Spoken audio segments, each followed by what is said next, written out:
大家晚上好，我是天目舞群的李丽石，很荣幸能够得到群主和舞村长 Vivian 的信任来主持今晚的讲座。我们今晚的主讲嘉宾 Kenton de Kirby 目前是加州大学伯克利分校的在读博士生，他的主修方向就是教育。他18岁时入读 Berkeley， 目前已经有15年。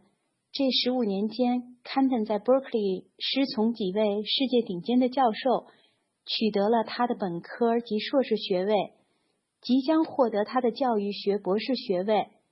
同时，他也撰写了大量与教育相关的论文和书籍。他的父亲王迪科比先生除了是业界著名的大律师，也曾在大学担任法学院客座教授。所以他一家的这个职业可能都与教育息息相关。Kenton今晚将从学术研究的角度来讲述如何帮助您的孩子热爱并且喜欢学习。下面呢，我们就请 Kenton 开始今晚的讲座。Hi Kenton, thank you. I just finished my introduction. Please start. Thanks. Well, hello everyone. I'm so happy to be here. I really appreciate you listening.I want to start by wishing everyone a Happy New Year. As you know, my name is Kenton de Kirby, and I'm a PhD candidate at the University of California, Berkeley in the Graduate School of Education. While my work focuses on mathematics education specifically, I consider myself part of a subfield of educational research called the learning sciences, which is devoted broadly to the study of teaching and learning.I should also briefly mention that for the last 10 years or so, I've worked for the law offices of Vaughn de Kirby as a writer. Vaughn and I have co-authored several books on immigration law, notably EB-5 Investment Immigration, which offers applicants a green card for making a substantial investment in a qualifying project in the United States. So the topic of my talk today, as you know, is how to help our children love learning.As parents, we naturally want our children to do well in school, right? Not only do we value education for its own sake, but we know that success in school provides opportunities for choosing professions that offer things like financial security, advancement, recognition, and personal satisfaction, right? But we're worried, of course, because our children's success in school is not a guarantee.And for example, we know that there is tremendous competition these days to get into top colleges. So we want to do whatever we can to support our children's academic success. Since you're a member of this really amazing group, and since you're taking the time to listen to this talk tonight, I'm confident that you can relate to what I'm describing. Before I continue, I do want to say on a personal note that I really honor your devotion to your children.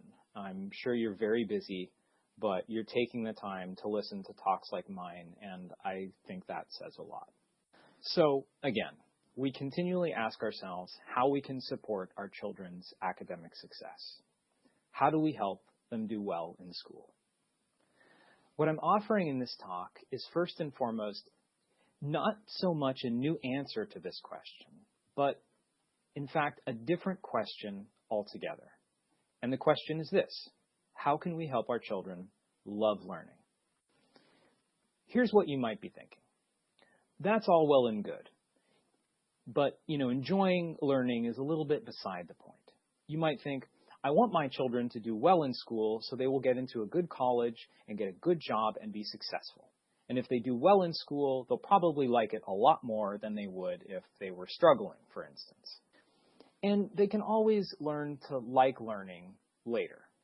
What really matters to me is they get good grades. This response is absolutely understandable and extremely common. By the end of this fairly short talk, I hope to convince you, however, that academic success and enjoyment of learning aren't so easily separated. In fact, children's enjoyment of the process of learning is deeply,intimately connected with how they approach their schoolwork and therefore how they perform. This question of how we can help our children love learning is a really big one, and it has no single answer. But the good news is that there is one particular factor that we know exerts a powerful influence on a person's enjoyment of learning. The even better news is that it's something that we as parents can help shape. This powerful factor is, according to research in developmental psychology, children's beliefs about the nature of intellectual ability. Notice, I didn't say children's beliefs about their intellectual abilities in the sense of having high self-esteem or confidence, like of thinking, oh, I'm really smart. What I said matters was children's beliefs about the nature of intellectual ability in general. Actually, by the end of this talk, you'll have some idea of how, contrary to what we might expect, quote-unquote high self-esteem regarding one's smartness can actually be a sort of a problem, a source of anxiety and paralysis and disengagement for students. To explain what I mean about children's beliefs concerning the nature of intellectual ability in general, consider how you would answer the following question. The question is this: is a person's intelligence or academic ability largely fixed, a hardwired product of genetics? And is a person's performance in school mostly determined by this natural aptitude? If your answer is a strong yes, absolutely, you're not alone. This is a very common belief, not only among adults, but children as well, even if they don't fully realize this is how they think. It's common to hear people say things like, she's good at math, in the same sense that they would say, she's really tall. From this perspective, to say she's good at math is to say that she was basically born this way. Being good at math is just part of her essence as a person. It's part of how she came into the world. But is this idea really true, according to the experts in learning and development? Is it true that our intelligence and our intellectual abilities are like how tall we are, for instance? It's something that's determined by our genes. Some people have more or less of it, and there's nothing we can really do to change it. Well, the answer is both yes and no. Of course it's true that there are individual differences rooted in some way in our particular genetic makeup, and that these differences are inevitably relevant to schooling. But if we really think about it, we realize that this is far from the whole story. To begin, consider the example of saying, she's good at math in the same way that we're talking about. If you really think about it and know something about mathematics, this idea starts making less and less sense.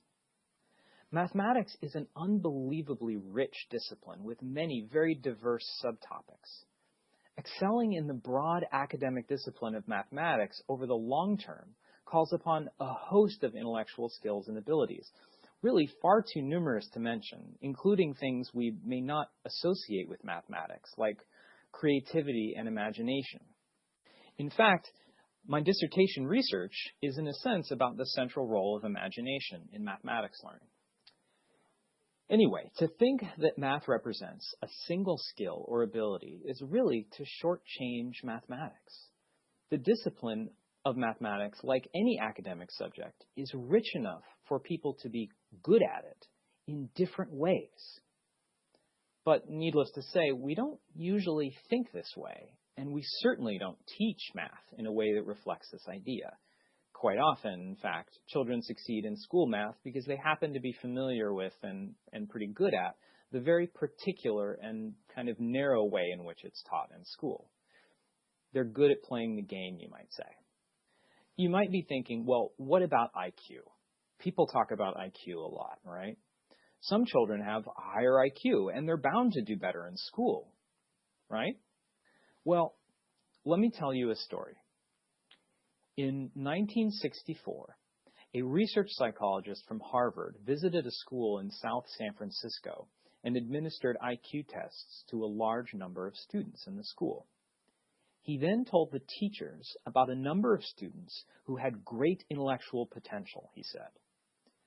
He then followed all the students over time, giving them the same IQ test again and again.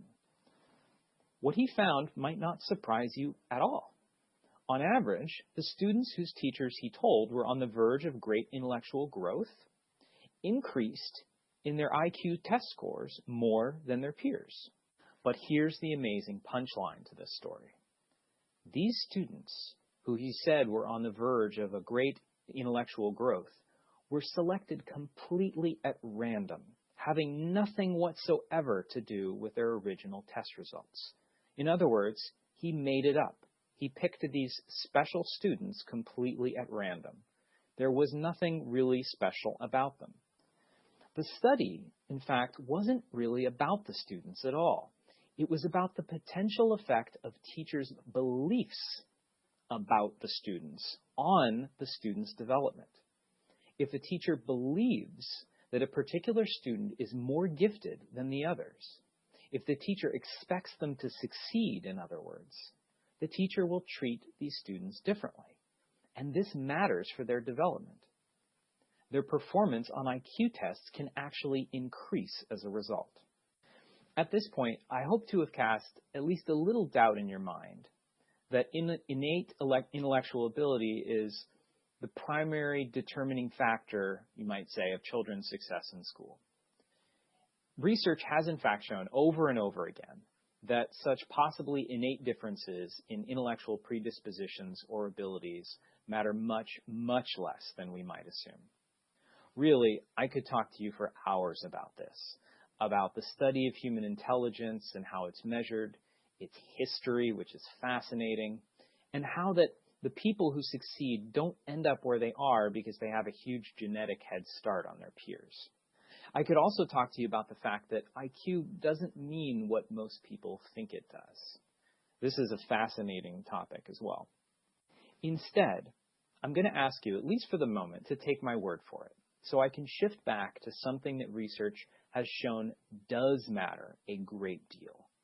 And understanding this can actually help us help our children.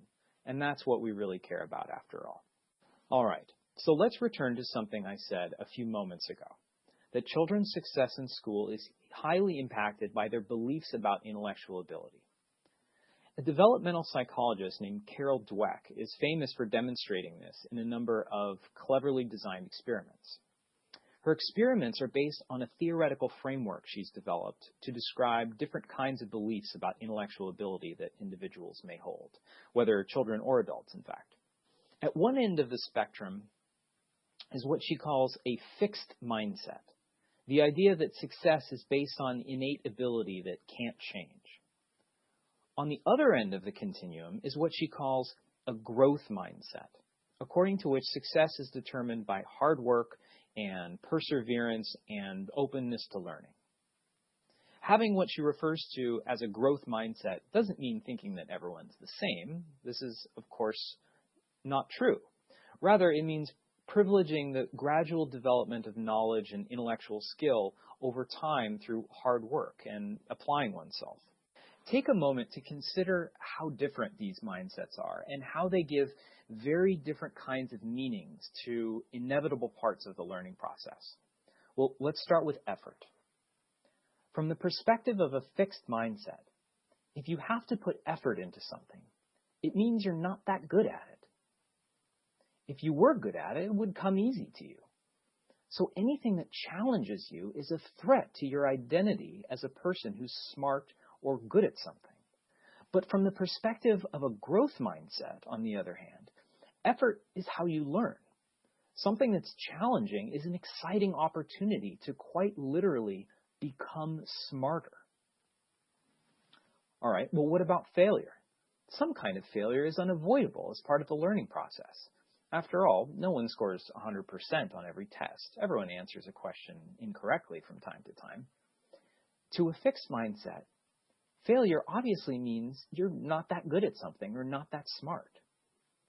To a growth mindset, however, failure is an opportunity to learn. It highlights an area that you can improve upon, another way in which you can actually become smarter. Okay, what about success? From the point of view of a fixed mindset, success is really about proving yourself. It's about proving that you're smart. From a growth mindset, success is, again, it's about becoming smarter, about challenging and stretching yourself. To summarize, for someone with a fixed mindset, everything is a reflection of who they are. So this person is always anxiously trying to prove themselves. They're frequently worried that they're going to be discovered as not being as smart as everyone thought. For someone with a growth mindset, on the other hand, the sky is the limit. Opportunities for developing one's skills, for becoming smarter, are everywhere, and they can be seized upon through effort and perseverance. Of course, a person can hold both mindsets. Nobody thinks in only one way all the time. But Carol Dweck has developed a questionnaire to determine whether a particular mindset is dominant, let's say, for an individual. Using this questionnaire, she's done a number of experiments to show the profound impact of students' mindsets on their academic performance. I'm going to share a couple of those experiments with you, and I hope you'll agree that they're extremely interesting and quite clever.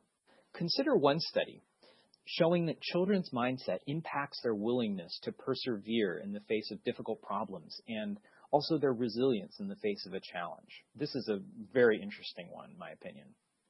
So children in this study were first interviewed to determine whether they had mostly a fixed or a growth mindset, using the questionnaire I referred to. They were then given a set of math problems that were much too difficult for them. They weren't expected to solve them correctly.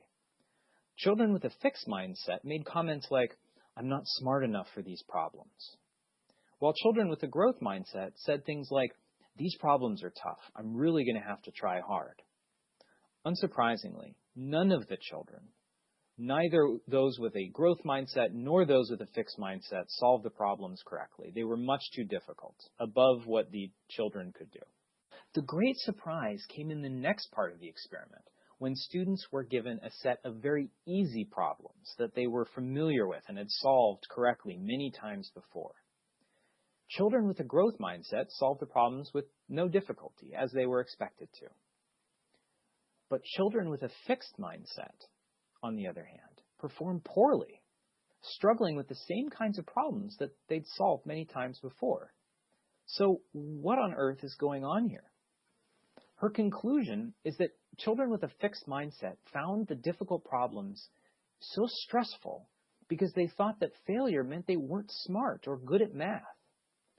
They frequently gave up on the hard problem as soon as they felt they might not be able to solve it. And when they shifted to the easier problems, their high stress level got in the way and they kept giving up, just like they did on the hard problems. Students with a growth mindset, in contrast, put considerable effort into trying to solve the difficult problems, and then they smoothly transitioned to the easier ones.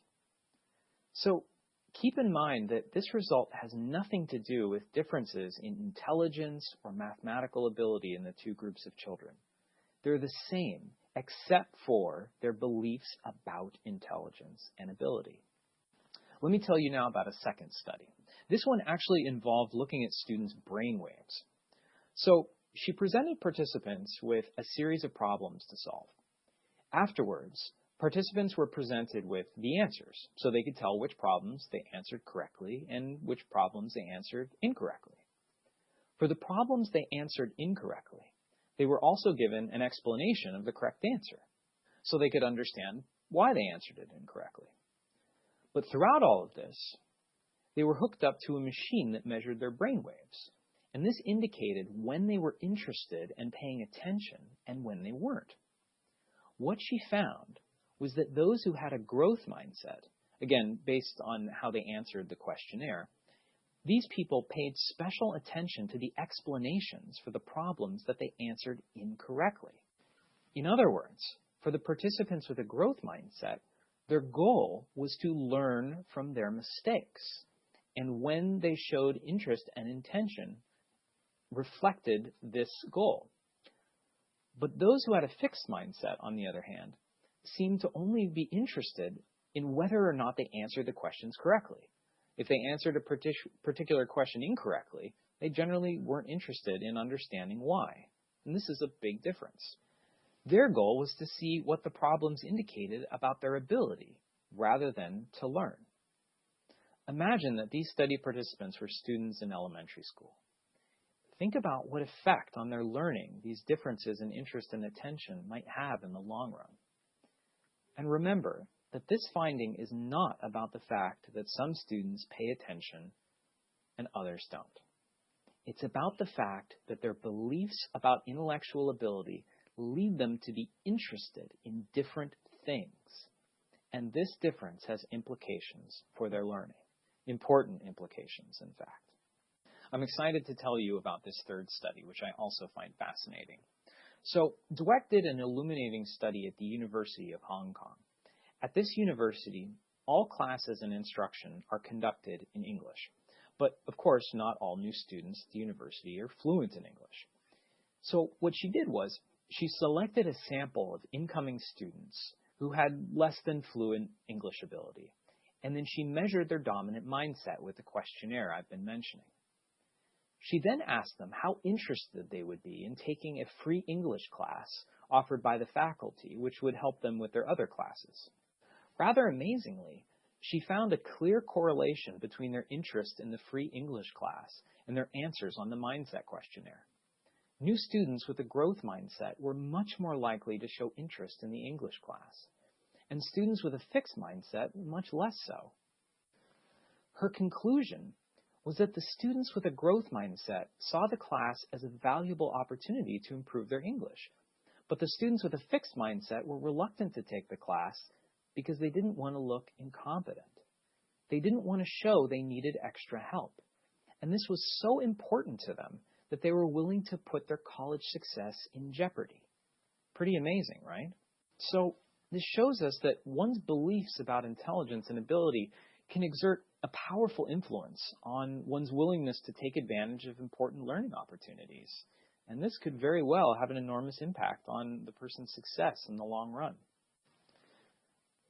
It's important to note that Carol Dweck is far from the only researcher studying this general topic, the interplay between beliefs, identity, and engagement in learning.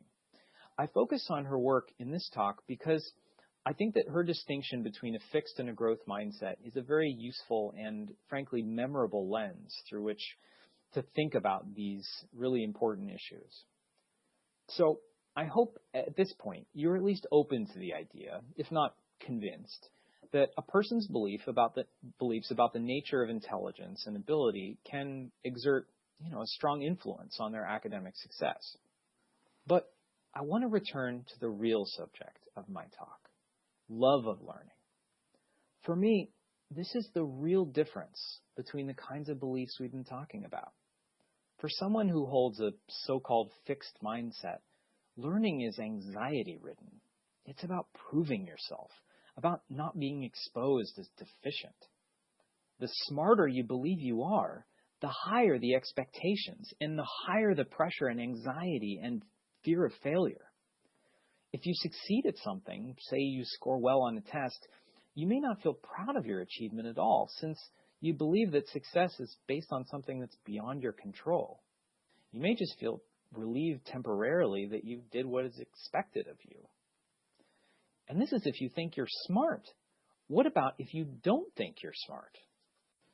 Clearly, approaching learning through a fixed mindset is a dreary affair. It doesn't make much room for excitement and enjoyment. But the opposite is true if you believe that by applying yourself, you can become smarter and wiser about something. Really, in my view, it makes love of learning possible. Okay, so now to the real question. What can we do about all of this? What can we do as parents to support our children in developing beliefs about intelligence and ability that motivate them to work hard and to persevere and to challenge themselves and importantly, to enjoy the process? To answer this question, we have to consider where children's beliefs actually come from. And the short answer is they actually come from us, from the adults in their lives, their family, their parents, and their teachers. What I find so fascinating is that adults are likely to plant the seeds of a fixed mindset without any intention or awareness of doing so. It may come as a surprise that one of the ways in which we do this is actually through praising them. Children who are praised for being good at a certain school subject or generally smart will naturally come to the conclusion that their achievement in school is the result not of their effort or interest, but of their inherent smartness or ability. So being smart becomes part of their identity, and high achievement becomes what they expect of themselves. As we've discussed, this identity can be paralyzing, since any failure or difficulty, which are inevitable and important parts of the learning process, may seem like threats to their self-image. Don't get me wrong, praise is a good thing. It's extremely important. At the same time, many psychologists argue that it may be better to substitute praise based on qualities, like, being smart or good at something, with praise based on things like effort. Praising children for working hard or challenging themselves. Imagine a young boy showing his parents a high score he received on a math test. It's easy to envision his parents saying something like, "You're so smart." A useful alternative would be to say something like, "Good work. You must have been studying really hard on this test." Another aspect of effective praise is being specific. Specific about what you think is praiseworthy about what the child did. Now imagine a child showing her teacher, a young child, a piece of art she made. Instead of saying, "That's beautiful" or "very nice," the teacher might say, "I like how you used lots of colors," or "Look how carefully you drew these lines." Specific praise has the same effect as praise based on effort, and it helps convince the child that the positive feedback is really sincere. If everything they do is praised, children will quite naturally stop believing it. Just as praise can lead to unhelpful beliefs about intelligence or academic ability, so too can criticism. The worst kind of feedback to give a child is criticism based on qualities. Something like, "You're lazy," "You're just not very good at science," and so on. This type of criticism is never helpful or constructive, whether it's about intelligence or not, because it communicates to the child that there is something bad about them as a person, something they can't change.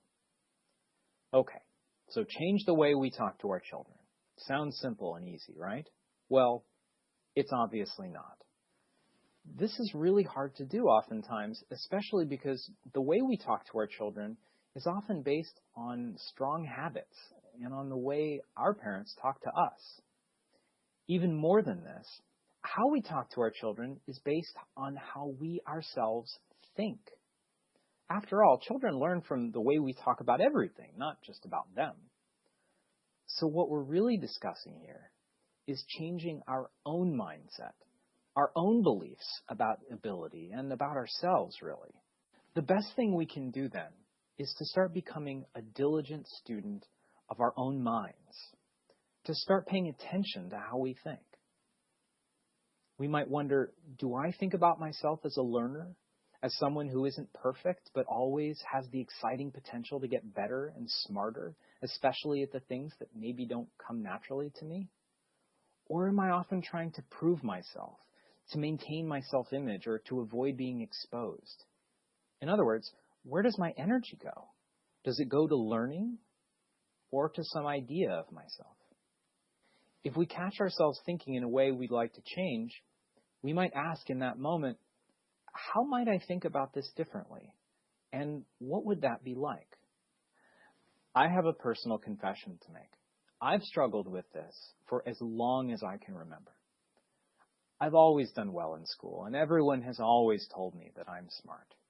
Even in graduate school, when I was taking a class, I'll admit that there was some part of me for which the absolute most important thing in the world is to be the smartest person in the room. And not just the smartest by a little bit, but by far. So for this part of me, nothing is ever enough. It really sucks all the joy out of learning, to say the least. And it's pretty ironic, actually. I study learning and development professionally. So it's something I like to think I know a little bit about. And yet, there's a part of myself that believes things that I know aren't true. It's amazing how the mind works sometimes, isn't it? I've worked really hard to address this habit of mind that I have. And I've put in this effort for myself, certainly. And it's made an enormous difference on my ability to enjoy what I do as a scholar, among other things. But I realize now that all the work that I've done will be a benefit to my son as well. I want whatever success he has in school to reflect his enjoyment of the learning process as much as anything else. I know that it's the kids who love science that become scientists, and the kids who love literature that become writers, the kids who love mathematics that become mathematicians. And I know his enjoyment of the learning process will carry over into other aspects of his life beyond school. While there's certainly more to life than school, and there is, what is life but a continual process of learning? So I'm going to end here. Thank you so much for listening. I have a proposal to make. I thought that after listening to this talk, many people would have questions about the particular ideas I've been discussing. So rather than answering the questions that were submitted, many of which are outside of my area of expertise, here's what I propose. People could submit questions specifically about what I've been discussing tonight, and I'd be happy to come back soon for another short talk in which I address these questions. In any case, thank you all so much for having me. I hope this was of interest to you, and good night to everyone. Hi, Kenton. You just gave us an excellent talk. Thanks again. Kenton 刚刚提到说，今晚之后呢，他愿意用专门的时间呢来回答大家的问题。那之前呢，他也收到了每一个人的问题，真的谢谢大家，也非常感谢大家收听今晚的讲座。那如果大家有任何感谢的话，现在可以说了。Hello, everyone. This is Kenton de Kirby again. Thank you all so much for your kind, positive feedback. I'm so glad at least some of you found the talk helpful. I've been getting a number of questions about things that parents can do.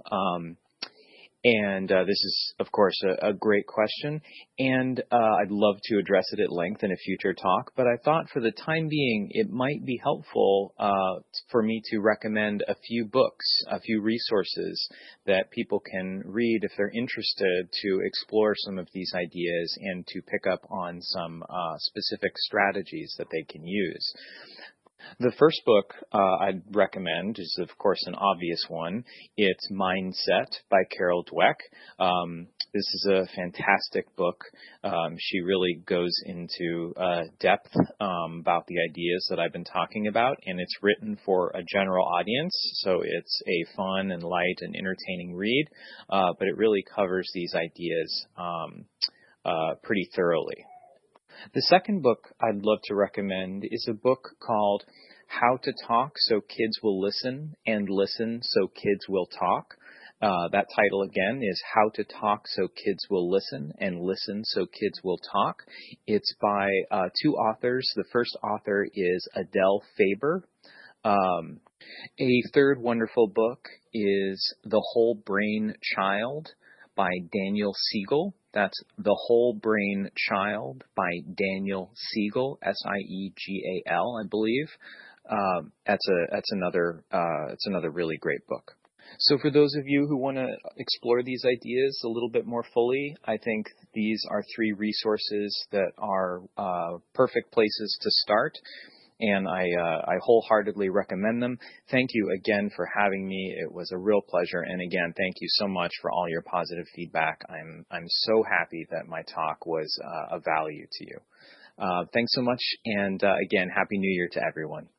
Yes, Lily, those are the correct books. And my pleasure, everyone, and happy Valentine's Day.